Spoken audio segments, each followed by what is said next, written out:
Welcome to our channel. Today we how to invest in ExxonMobil Corporation, detailed guide step by step clearly. Understand what ExxonMobil Corporation is and its role in the energy sector. Research the company's history, growth, and market performance.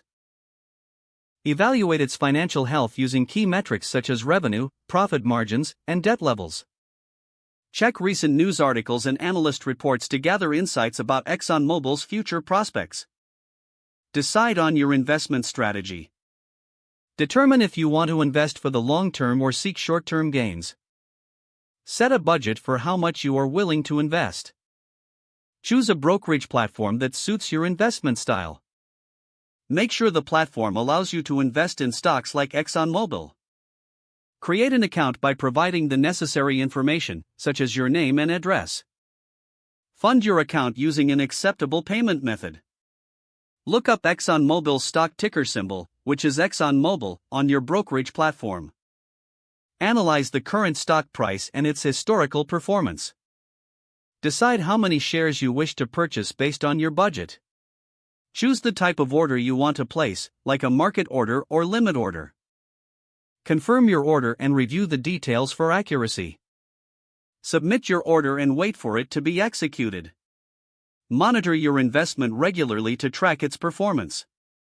Stay updated on ExxonMobil's financial reports and sector news to inform future decisions. Consider diversifying your portfolio to manage risk. Reassess your investment goals periodically and adjust your strategy as needed. If the page does not load, refresh the browser or try again in a private or incognito window.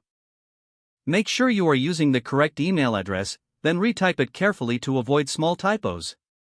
If your password is not accepted, use the reset option and create a new strong password you can remember. Check your spam folder for verification or security emails, then complete any requested confirmation steps. Enable two-factor authentication if available to improve account security and reduce unauthorized access risk. After signing in, review your profile details so your contact information and settings are accurate and current. If you see an error message, note it down and try again after restarting your device and internet connection. Don't forget to like this video and subscribe to our channel for more step-by-step tech guides.